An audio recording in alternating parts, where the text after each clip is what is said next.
तो hello dear scholars, rise of nationalism in Europe part 2। Part 1 में आपके साथ ऑलरेडी शेयर कर चुकी हूँ। तो चलते हैं आगे इन वंदनाज स्टडी स्टूडियो। आज हम बात करने वाले हैं age of revolution of 1848। First question कि क्यों हम 1830 से 1848 के पीरियड को एज ऑफ रेवोल्यूशन कहते हैं।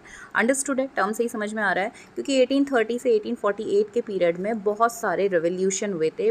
आप कह सकते हैं कि बहुत सारे वॉर हुए थे, रेवोल्यूशन हुए थे, स्ट्रगल थे कंट्रीज़ के, जहाँ पर वो अगेंस्ट टू मोनार्की और you can say to set up a equality, liberty and a democratic republic system के लिए फाइट कर रहे थे। ठीक है, so these revolutions were lead by the liberal nationalist. अब ये जो वॉर हो रहे थे, रेवोल्यूशन हो रहे थे, इनको करने वाला कौन था? These were the liberal nationalist. तो कुछ ऐसे लीडर्स जो फ्रंट लीड कर रहे थे लिबरल आइडियोलॉजी के साथ, belonging to the educated middle classes. So who were leading these revolution? Basically educated middle classes. Educated middle classes हम इसलिए बोल रहे हैं, देखो जो फर्स्ट एस्टेट है, यानी जो रॉयल फैमिली बिलोंगिंग है, उनको तो प्रॉब्लम थी नहीं ज़्यादा, और जो लोअर क्लासेस थी उनको बहुत ज़्यादा लॉजिकल थिंकिंग नहीं था। तो बेसिकली जो जैसे जैसे सोसाइटी में एजुकेटेड मास बढ़ता गया और धीरे धीरे ट्रेडिंग के थ्रू, बिजनेसेस के थ्रू वो प्रॉस्परस होते गए, तो एजुकेटेड मिडिल क्लास के फॉर्म में जब वो आगे बढ़े, तो after getting education they understood the concept of divine authority and equal right. तो वहीं से ये इक्वालिटी, लिबर्टी और फ्रेटर्निटीज़ के आइडियाज़ को ले करके वो आगे डिमांड करने लगे। और this class is known as a elite group. Elite का मतलब होता है ग्रुप ऑफ इंटेलिजेंट पीपल, बुद्धिजीवी वर्ग जिसको बोला जाता है। The July revolution 1830 July revolution start हुआ। July revolution again with the France. जब भी रेवोल्यूशन हुआ तो सबसे पहले फ्रांस आगे था। तो इस रेवोल्यूशन में 1815 में हमने पढ़ा था बार्प कंट्रीज़, यू रिमेंबर, BARP। बार्प आपको मैंने बताया था ब्रिटेन, ऑस्ट्रिया, रशिया, पर्शिया, ये सेंट्रल और पावरफुल रीजन थे उस समय। तो इन्होंने मिलकर के नेपोलियन को हराया था 1815 में, और उसके बाद दोबारा से फ्रांस में मोनार्की सेटअप कर दी थी with head of the Louis Philippe. तो लुइस फिलिप को वहाँ पर बिठा दिया था, बर्बन डायनेस्टी को फिर से रूलिंग अथॉरिटी दे दी थी। तो फिर ये जो 1830 वाला जुलाई रेवोल्यूशन हुआ, फिर से फ्रांस ने रेवोल्यूशन किया, फिर से एज अ रिजल्ट यहाँ पर लुइस फिलिप जो उस समय था, ये हेड ऑफ द गवर्नमेंट था, यानी कॉन्स्टिट्यूशनल मोनार्की लाई, इसको हटाया, लुइस फिलिप को हटाया, और वापस से यहाँ पर इन्होंने मोनार्की सिस्टम को हटा करके कॉन्स्टिट्यूशन और रिपब्लिक सिस्टम सेट करने की कोशिश की थी। बहुत अच्छे से रिपब्लिक सिस्टम सेट नहीं हुआ था, बट एनी हाउ इन्होंने उस मोनार्की को फिर से हिला दिया था। तो इसीलिए ड्यूक मेटरनिच ने क्या कहा, ये है मेटरनिच जी, तो मेटरनिच ने सिंपल स्टेटमेंट दिया था और बड़ा ही अच्छा स्टेटमेंट दिया था। When France sneezes, Metternich once remark, the rest of Europe catches cold. तो ये आपको 3 मार्क्स के लिए क्वेश्चन मिल सकता है एज एन जस्टिफिकेशन, डिस्कस और एक्सप्लेन। बहुत ही सिंपल और ह्यूमरस हम कह सकते हैं, यानी हंसी आती है सेंटेंस को सुन करके हमें, बट बड़ा अच्छा उसने लिंक किया कि जब भी फ्रांस छींकता है ना, पूरे यूरोप को खोल्ड हो जाता है। ऐसा ही है कुछ जी, ऐसा ही है कुछ। ऐसा इसलिए था, और ये किसने कहा? ड्यूक मेटरनिच। ही वॉज द उसके पास थी चांसलरशिप, और ऑस्ट्रिया पावरफुल रीजन रहा उस समय। तो उसने ये स्टेटमेंट फ्रांस को इसलिए दिया क्योंकि फ्रांस में जब भी रेवोल्यूशन होता था तो वहाँ से इक्वालिटी, लिबर्टी, फ्रेटर्निटी और रिपब्लिक डेमोक्रेटिक के आइडियाज़ हर बार उनकी आर्मी के साथ, उनके रेवोल्यूशन के साथ धीरे धीरे पूरे यूरोप में फैल रहे थे। तो उनको मालूम था कि अगर फ्रांस में रेवोल्यूशन होगा तो ऑफकोर्स वो सिर्फ फ्रांस तक लिमिटेड नहीं रहेगा, बाहर भी आएगा, और फिर बात ड्यूक मेटरनिच के ऊपर भी आ जाएगी। यानी ड्यूक मेटरनिच को लग रहा था कि भाई मेरी जो सिटीज़न है, मेरी जो प्रजा है, वो भी इनकी तरह रिवॉल्ट करने लगेगी और मेरी पावर के ऊपर सवाल आ जाएगा। So it was required to suppress them. Anyhow अब रेवोल्यूशन धीरे धीरे चलते थे, रुकते थे, चलते थे, रुकते थे, हर बार एफर्ट्स होते थे। रिपब्लिक सिस्टम अभी भी सेट नहीं हुआ था, बट कोशिश पूरी चल रही थी। तो ये जो 1830 का रेवोल्यूशन था, ये ऐसा ही था जिसमें वापस से कॉन्स्टिट्यूशनल मोनार्की सेटअप कर दी गई थी against to that Louis Philippe. So the July Revolution sparked an uprising in the Brussels, which led to the Belgium breaking away from the United Kingdom of the Netherlands. तो United kingdom और Netherlands जिसने mix कर लिया था, अब भी इस revolution के बाद यूनाइटेड किंगडम और नीदरलैंड अलग अलग पार्ट में आ गए। सो रोमांटिक इमेजिनेशन की बात जब हम करते हैं तो आपकी NCERT आपको 3 बेसिक पॉइंट्स इसके देती है, और ये क्वेश्चन जब आपसे पूछा जाता है, explain this role of romantic feelings और यूनिफिकेशन थ्रू 3 एग्जांपल्स। तो यहाँ पर जो 3 एग्जांपल्स आपके यूज़ होते हैं, दैट फर्स्ट इज़ द डेलेक्रॉइक्स की जो पेंटिंग थी, वो आपको दिखाई हुई है, पूरी पेंटिंग दिखाई हुई है कि कैसे उसने सिंपैथी जनरेट करने की कोशिश की लोगों के बीच में, कि इस समय जो नेशन है और सिटीज़न है उनकी हालत क्या है। तो इसके लिए हमें रिपब्लिक सिस्टम लाना होगा ताकि लोगों को उनके राइट्स मिल सकें। दूसरा, आपको जर्मन फिलोसफर्स आपने पढ़े थे, तो उसमें से यहाँ पर एक नाम आपको दिया हुआ है, दैट इज़ जॉन गॉटफ्राइड, जिसने कि कॉन्सेप्ट दिया था दासवोक और वोकजीस्ट का। दासवोक का मतलब था that you want to be discovered the true culture of the German people. तो आपको कॉमन लोगों से जाके मिलना होगा, यानी विलेजेस में जा कर के आप इस रियल कल्चर को देख पाएंगे। जो फोक पोइट्री डांसेस हैं वो बेसिकली वहाँ की ट्रू स्पिरिट होती हैं, उसको उसने बोला वोकजीस्ट। तो इसके थ्रू आप ट्रू कल्चर को अंडरस्टैंड कर पाएंगे। सिंपल सी बात है, अगर आप रियल कल्चर की बात कर रहे हैं, पहाड़ी कल्चर की, तो वो लोग जो कहें कि हम पहाड़ी हैं और मॉडर्न सिटीज़ में जा कर के सेटअप हो चुके हैं, तो उन्हें तो कुछ भी नहीं पता पहाड़ी कल्चर का, है ना। बट जब people who are living in the Kumaoni region, in the villages of the Kumaon, they know the real culture of Kumaon, तो उन्हीं से हमें पता चल पाएगा। तो ये चीज़ ये दिखाना चाहते थे कि किसी भी रीजन का, किसी भी कंट्री का, किसी भी स्टेट का रियल कल्चर आपको पता करना है तो वो आपको हाई एलिवेटेड बिल्डिंग्स, बंगलोज, महलों में जाके नहीं मिलेगा, वो आपको गांव में जाकर ही मिलेगा। और तीसरा एग्जांपल आपको दिया है कैरोल कोरपेंस्की, जो आपको दिया हुआ है in case of the Poland. So polonaise and mazurka, these were giving you as the turning folk dance like the polonaise and the mazurka, यानी language also played an important role. जैसे हम अपनी country की बात करते हैं, ऐसी Poland में आपको लैंग्वेज का एग्जाम्पल दिया हुआ है। टेक्स्ट को आप डिटेल स्टडी कर सकते हैं for the 1 mark question and short type of questions also. So language also play very important role always in almost in all the parts of the world. Russian occupation, Polish and the Russian was imposed everywhere, क्योंकि उस समय जो ruling power होती थी वो अपनी ही language को impose कर देती थी। And in this way then further church के हाथ में अथॉरिटी थी, तो वो अपनी जो डिप्लोमेसी है उसके लिए फ्रेंच बोला करते थे हायर लेवल पे। So Polish was used as the church gathering and religious instructions के लिए बेसिकली यूज़ हो रहा था। As a result a large number of priest and bishops were sent to the Siberia by the Russian government as punishment for their refusal to preach in Russian. तो यानी हर किसी के ऊपर लैंग्वेज इम्पोज कर दी गई थी, तो वो लैंग्वेज उन्हें बोलनी ही पड़ती थी। यानी पोलैंड में पॉलिश लैंग्वेज बोलने के लिए ही उनको पनिश किया जा रहा था। So Polish was used for church gathering and all religious instructions. As a result, a large number of priests and bishops were sent to the Siberia by the Russian government as the punishment for their refusal to speak in Russia. तो Russia की authority जब यहाँ पर आ रही थी तो Russian language को impose करने की बात की गई, लेकिन कुछ लोग जब लीड कर रहे थे उन्होंने मना कर दिया, तो भाई उन्हें जान तक गंवानी पड़ी, उन्हें साइबेरिया भेज दिया गया था, मरने के लिए छोड़ दिया गया था, जेल में डाल दिया गया था। तो इस तरह से लैंग्वेज के थ्रू वो लोग अपना रेजिस्टेंस दिखा रहे थे, रिवॉल्ट दिखा रहे थे। हालांकि इसका जो एंड हुआ वो अच्छा नहीं हुआ, क्योंकि उन्हें तो मार दिया गया, भगा दिया गया, है ना, जेल में डाल दिया गया। बट यहाँ पर हम बात ये कर रहे हैं कि क्या रोल प्ले किया, ठीक है। तो आपको शॉर्ट एग्जाम्पल ऐड करना है। To use the Polish came to be seem as a symbol of struggle against the Russian domination. इस पर्टिकुलर पीपीटी स्लाइड्स के साथ मैं आपको चैप्टर को as an a short but including all the points discuss कर रही हूँ, ठीक है। बाद में मैं हर एक इंडिविजुअल एनसीईआरटी बुक के साथ आपको पूरा चैप्टर फिर से डिस्कस करूँगी, बट ये आपको एग्जाम के लिए हेल्पफुल रहेगा। So next is the hunger. अब इस पीरियड में यूरोप में जो रेवोल्यूशन हुए उसका एक कारण ना हंगर कंडीशन भी थी। Hunger it means that during that 1830 there was the great economic and hardship in Europe. यानी पॉपुलेशन का ग्राफ तो लगातार ऊपर उठ रहा था, लेकिन जो फूड वाली कंडीशन थी वो माइनस में जा रही थी, क्योंकि फूड प्रोडक्शन तो इतना था नहीं, लेकिन जो पॉपुलेशन थी वो कंटिन्यूसली बढ़ती जा रही थी। तो as a result economic crisis बढ़ रहे थे, फूड नहीं था, लोगों के पास खाने को नहीं था। So in most of the countries more seeker of job than employment, ये कंडीशन थी most of the region of the Europe. So small producers in town face the stiff competition from the import of the cheap machines made goods. अब दूसरी problem क्या थी, already लोगों के पास काम नहीं था। अब जो थोड़ा बहुत छोटे छोटे कामों को करते थे उसमें भी क्या था कि इंग्लैंड से जो मिलमेड क्लॉथ आने लगा, मशीन से बनी हुई चीज़ें आने लगी, वो कंपैरेटिवली सस्ती थी, क्योंकि मशीनों से बनी हुई थी तो उसमें हार्डवर्क कम लगा था, तो वो कंपैरेटिवली सस्ती थी। तो ऑब्वियसली क्योंकि लोगों के पास पैसे कम थे ना, तो वो लोग सस्ती चीज़ों के लिए जाने लगे। So this was specially so in the textile production was also carried out mainly in the homes और small workshop was only the partly mechanised. अब वो सारे लोग जो एज अ वीवर्स सपोर्ट काम कर रहे थे, छोटी छोटी फैक्ट्रियों में काम कर रहे थे, उन सब की भी जॉब चली गई। क्यों? क्योंकि मशीन से बना हुआ कपड़ा इंग्लैंड से परचेस किया जा रहा था और सस्ता था, तो लोग उसी को खरीदते थे।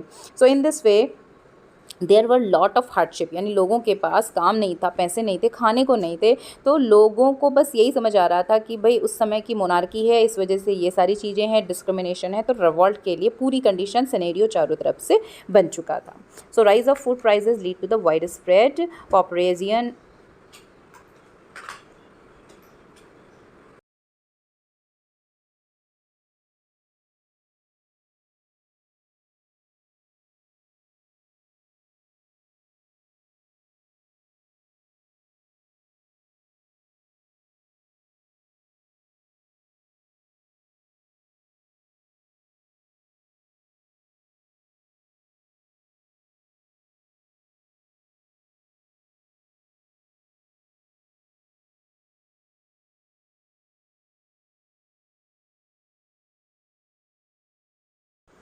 अब क्योंकि लोगों के पास खाने को नहीं था तो बड़ी हार्डशिप की कंडीशन चल रही थी, राइट।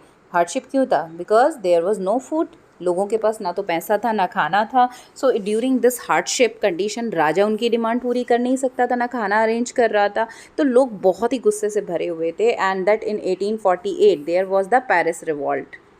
सो अगला रिवॉल्ट फिर से आप कह सकते हैं फ्रांस ही फिर से आगे आया, तो यहाँ पर पेरिस रिवॉल्ट फिर से हुआ इन 1848। So that Paris revolt was basically related to the food shortage and widespread unemployment, क्योंकि population बढ़ रही थी लेकिन ना तो employment बढ़ रहा था, ना खाने के लिए उनको available हो पा रहा था। So during in this period और by seeing such a situation, अब जो लुइस फिलिप उस समय पे जो राजा था वहाँ पर बर्बन डायनेस्टी का लुइस फिलिप था जो मोनार्क, तो उसको मालूम था कि population बहुत भड़की हुई है और वो पक्का उसको आकर के पीटने वाली है। So during that condition national assembly फिर से चली गई राजा के घर में भाई, यानी नोबल्स के अगेंस्ट वो खड़े हो गए। तो लुइस फिलिप को मालूम था कि अब मैं इनके हाथों अगर पड़ गया तो बचूंगा नहीं, क्योंकि ये बहुत गुस्से से भरे हुए हैं। तो सिंपली जो लुइस फिलिप था वो वहाँ से भाग गया। So he simply flee out from the palace कि भाई मुझे अपनी जान पहले बचानी पड़ेगी। और दोबारा से फिर नेशनल असेंबली वहाँ पर रिपब्लिक सिस्टम प्रोक्लेम कर पाई, मैनेज कर पाई। और इस बार उन्होंने कॉन्स्टिट्यूशन में चेंज जो किए थे तो उन्होंने क्लियर कट करा था कि सबको वोटिंग राइट दिया जाएगा अबव द एज ऑफ 21 से ऊपर की एज के। And national workshop to provide the employment setup, साथ ही साथ ये बात भी लोगों को कही कि हम छोटी छोटी इस तरह की वर्कशॉप प्रोवाइड करने की कोशिश करेंगे जिसमें लोगों को कुछ ना कुछ काम मिल सके। तो ये सिंपल सा पेरिस रिवॉल्ट था, राइट। आपको बुक में टेक्स्ट मार्क कराया हुआ है। अगेन टेलिंग यू, हम यहाँ पर शॉर्ट समरी इन शॉर्ट आपको मैं देने की कोशिश कर रही हूँ, पर्टिकुलर 3 पार्ट्स में भी। बाद में एक एक लाइन का डिटेल हम डिस्कस करेंगे। सो पीजेंट्स अपराइजिंग्स वर देयर, जहाँ पर ये कम्प्लीटली जो कैसल्स थे, रॉयल पैलेसेस थे, उसके अगेंस्ट जा कर के खड़े हो गए, रिवॉल्ट के लिए खड़े हो गए। तो राजा को भी जान बचा के भागना ही पड़ा। Next is the Silesian revolt 1845। 1845 में सिलेशिया का रिवॉल्ट हुआ था। तो सिलेशिया में क्या कंडीशन हुई थी? दैट वॉर और the revolt was between the cotton contractors and the cotton weavers. Weavers कौन होते हैं? जो कपड़ा बुनते हैं, ठीक है, कपड़ा बनाने वाले। और कॉन्ट्रैक्टर, कॉन्ट्रैक्टर यानी जो ऑर्डर दे रहा है। तो अब बेसिक कंडीशंस क्या थी, यहाँ पर आपको चीज़ें दी हुई हैं, मैं ओवरव्यू प्रोवाइड कर रही हूँ आपको। दैट कॉटन कॉन्ट्रैक्टर्स जो थे उन्होंने पहले एडवांस में रॉ मटेरियल दे दिया, सामान दे दिया और प्राइजेस फिक्स कर दिए, ठीक है। सपोज़ उनको बोल दिया गया कि 50 रुपीज़ पर पीस के बेसिस पे हम आपको प्राइस देंगे और आपको 500 पीसेस बनाने हैं, whatever the amount will be there. अब बाद में जैसे ही सपोज़ ओवरऑल अमाउंट की बात उन्होंने की कि आपको भी 10,000 रुपीज़ दिया जाएगा। और जैसे ही प्रोडक्शन कंप्लीट हुआ, ऑर्डर डिस्पैच कर लिया, ऑर्डर ले लिया जब उन्होंने, तो उसके बाद वो बोलने लगे कि नहीं अभी हम आपको 10,000 नहीं देंगे, प्रॉब्लम है, हम आपको सिर्फ 7,000 ही देंगे। तो ऑलरेडी इकोनॉमिक कंडीशन पुअर चल रहा था वहाँ पर। और जैसे ही उन्होंने ये बात कही तो जो कॉटन वीवर्स थे वो बहुत ज़्यादा डिसअपॉइंटेड हुए और उससे भी ज़्यादा वो गुस्से से भर गए और उन्होंने उनके अगेंस्ट हमला कर दिया, भाई रिवॉल्ट कर दिया। सो एनी हाउ खुद को बचाते हुए जो कॉन्ट्रैक्टर्स थे वो भागे कहाँ? गांव की तरफ में।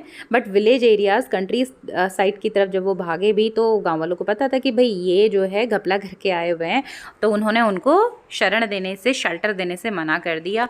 बाद में वो फिर पहुंचे आर्मी के पास और आर्मी का सपोर्ट लेकर के वापस जब लड़ने आए तो कॉटन कॉन्ट्रैक्टर्स और वीवर्स के बीच में हो जाती है फाइट, जिसमें कि 10 to 12 कॉटन वीवर्स मारे जाते हैं। तो इसका भी जो एंड था अच्छा नहीं हुआ।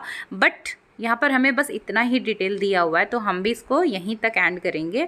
Finally revolt was there, that was because of this condition. हमने डिस्कस कर लिया इसकी वजह से जो ये रिवॉल्ट हुआ सिलेशिया का। और इसी को आपको सिर्फ 3 मार्क्स में, ये जो क्वेश्चन आपसे पूछा जाता है सिर्फ 3 मार्क्स के लिए पूछा जाता है। What was the Silesian revolt, what was the issue, issue क्या था, ठीक है। आउटकम्स क्या निकले इसके? Weavers demanded were not considered, they were treated as the scorn और the threats of alternatively 11 weavers were shoot. वार के बाद ये 3 चीज़ें निकल के हमारे सामने आती हैं। तो क्वेश्चन आपका सिंपल है, बहुत ही ईजी है। आपको स्टोरी मालूम है तो आपको सिंपल वो लिख देना। 3 मार्क्स की 2 मार्क्स की वैल्यू ये बस रखता है। 1848 रेवोल्यूशन ऑफ लिबरल्स। अब हमने पढ़ा था कि रेवोल्यूशन, चाहे वो पेरिस रिवॉल्ट हुआ या फिर वो सिलेशियन रिवॉल्ट की बात हम कर रहे हैं, या हम 1848 के इस रेवोल्यूशन की बात जब हम कर रहे हैं 30 से 48 तक की, तो बेसिकली रेवोल्यूशन को लीड करने वाला ग्रुप कौन सा था? That was the middle classes, right. अब 1848 में जो रेवोल्यूशन हुआ जिसमें हमने पेरिस रिवॉल्ट पढ़ा था, तो उसके बाद क्या हुआ, जो लुइस फिलिप था वो भाग चुका था, तो मोनार्की वहाँ से हट गई, एब्डिकेशन हो गया, the king the monarch abdicated of the monarch and the republic was based on the universal male suffrage, equal voting right उन्होंने दे दिया था 21 से ऊपर एज के जो थे। अब एग्जिस्ट सच एज, अब जब हम इन एरियाज़ की बात करते हैं, नेशन स्टेट जो अभी बने नहीं थे but they were also struggling for the same, जिसमें हम आगे पढ़ेंगे Germany, Italy and similarly there were the Poland and Austro Hungarian empire, जो आपके टेक्स्ट में अभी नहीं दिया हुआ है। So all the men and women were the liberal middle classes now combined their demand as the constitutionalism with the national unification. तो अब ये जो कंट्रीज़ थी ना, चाहे मोनार्की के थ्रू काम कर रही थी या नेशनल लीडर्स के थ्रू कर रही थी या फिर फिलोसफर्स ने बड़ा रोल प्ले किया हुआ, बट अभी सबको समझ आ गया था कि रीज़न, पहले तो नेशन स्टेट का कॉन्सेप्ट सामने आया कि हर पर्टिकुलर रीजन अपने बाउंड्रीज़ के अंदर काउंट होकर एक नेशन स्टेट बन जाना चाहिए और उसका अपना कॉन्स्टिट्यूशन होना चाहिए, रिपब्लिक सिस्टम होना चाहिए, ताकि फर्दर इस तरह के वॉर ना हो और एक कंट्री दूसरी कंट्री, एक रीजन दूसरे रीजन के ऊपर ऑथराइजेशन ना ले सके। So now most of the regions of the world were struggling for the independence and set up a republic nation state. और स्पेशली जो मिडिल क्लासेस थी वो आगे इसी डिमांड के साथ चल रहे थे। अब उनकी बेसिक डिमांड्स क्या थी? 3 basic demands were there. First, a constitution, सबसे पहले तो चाहते थे कि भाई उनका अपना कॉन्स्टिट्यूशन बन जाए। Second is a freedom of the press, क्योंकि जब तक उनको फ्रीडम ऑफ प्रेस का मतलब वो अपनी मर्जी से कुछ भी छाप नहीं सकते थे, लिख नहीं सकते थे, मैसेज नहीं कन्वे कर सकते थे। अब जब उनको ये राइट ही नहीं है तो फिर वो लोगों को कैसे यूनाइट करेंगे? तो इसलिए दूसरा इंपॉर्टेंट उनका जो सामने प्रिंसिपल था, जो डिमांड वो कर रहे थे, that is freedom of press उनको दे दी जाए। And third is a freedom of association, क्योंकि जब तक वो आपस में एसोसिएट नहीं करेंगे, मिलेंगे नहीं, बात नहीं करेंगे, तो मैसेज कैसे कन्वे करेंगे? So these were the 3 basic demands. तो ये growing middle educated middle classes की 3 बेसिक डिमांड्स थी। Now is a Frankfurt parliament. अब फ्रैंकफर्ट पार्लियामेंट, क्योंकि ये पार्लियामेंट जो है पर्टिकुलरली फ्रैंकफर्ट जिस जगह पे ये हेल्ड हुआ उस जगह का नाम था फ्रैंकफर्ट, तो इसीलिए पार्लियामेंट का नाम भी क्या पड़ गया? Frankfurt parliament. So there were the middle class professionals, businessmen and artisans came to the city of the Frankfurt and voted for the all German National Assembly। सबसे पहले जैसे आपने फ्रांस में पढ़ा था वहाँ पर नेशनल असेंबली की गई, बाद में कन्वेंशन के नाम से वो दोबारा से स्टैंड हुई। Now here similarly we talk about a party which with the all German national assembly. तो जर्मनी में भी जो फ्रैंक पार्लियामेंट वहाँ की बनी, वहाँ पर भी ऑल जर्मन नेशनल असेंबली सबसे पहले फाइंड आउट की गई। एंड देन आफ्टर इन 18 में 1848 8830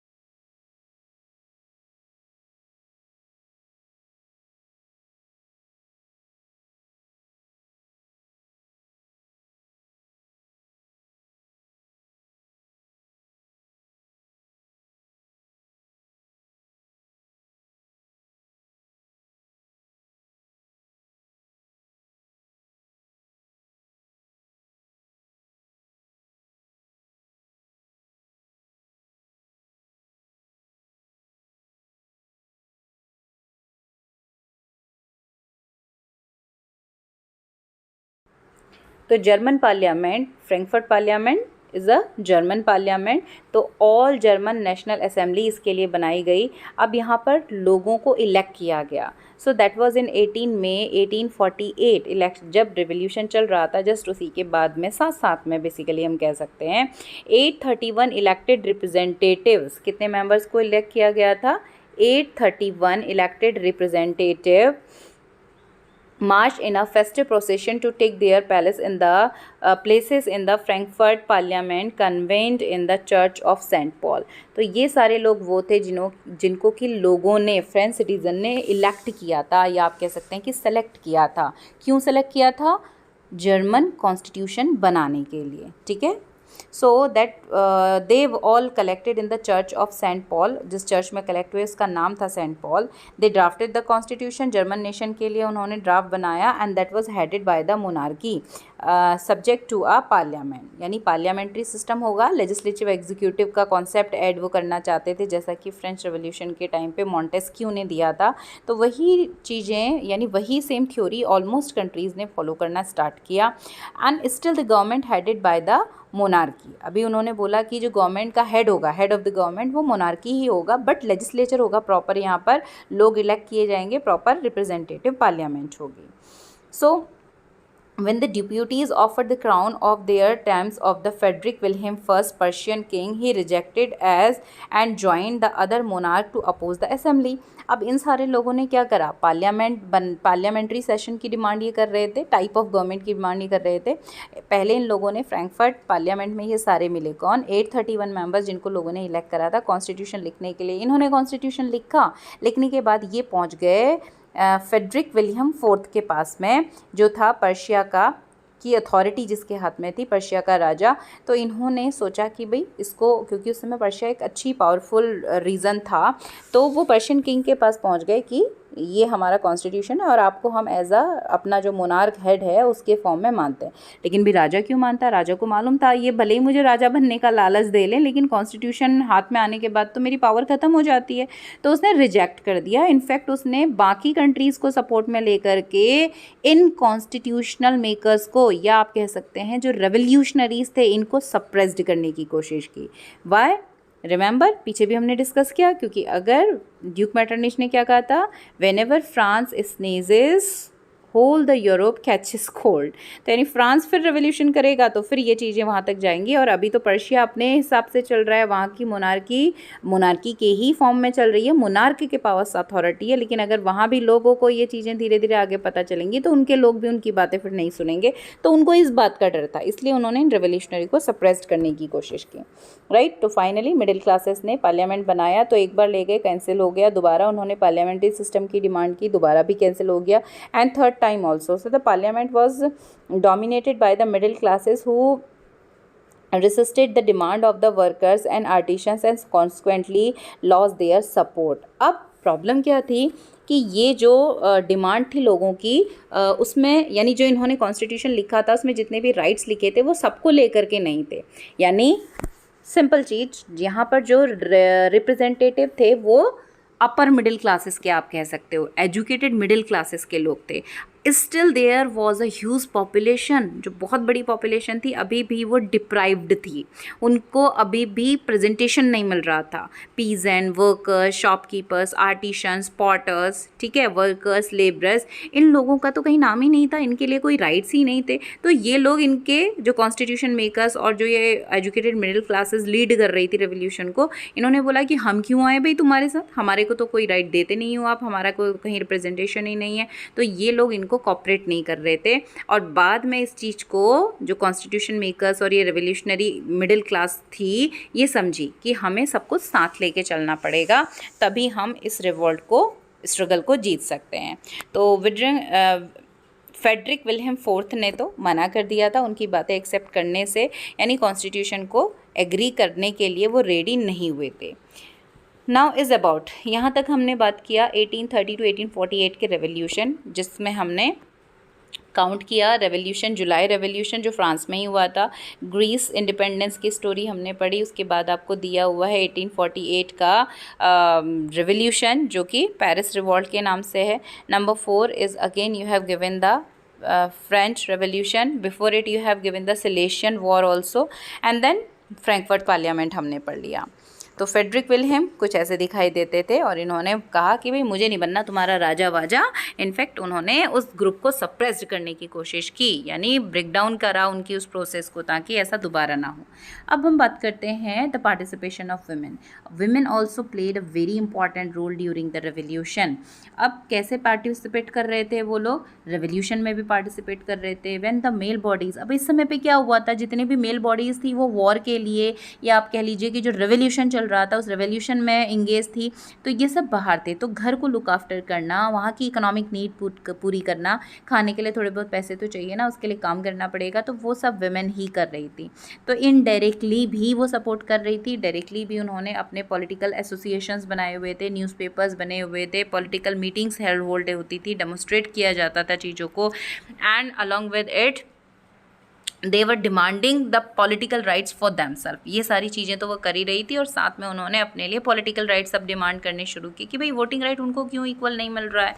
सो women play a very important role, जो हमने यहाँ पर आपको दिखाया है, और पिक्चर में भी आपको दिखाया है कि वीमेन जो नीचे हैं उनको अलाउ ही नहीं है, यहाँ पर रिप्रेजेंटेटिव हैं बाकी के। ये जो ऊपर वाली गैलरी आपको दिखाई हुई है, यहाँ पर वो चाहें तो एज अ विजिटर आ सकती थी, ये परमिशन उनको मिली थी। So this all about till this point of the Frankfurt parliament, जहाँ पर आपको शॉर्ट में यहाँ पर ये मेन पॉइंट्स आपके हाईलाइट कर दिए हैं, आप इनको चेक कर सकते हैं अच्छे से अगर आपको एनसीईआरटी में कोई कन्फ्यूज़न हो। So meet you again in the next और द लास्ट साइड, जिसमें हम बात करने वाले हैं German unification, Italian unification and Britain के बारे में। So stay connected and meet you soon in the next video.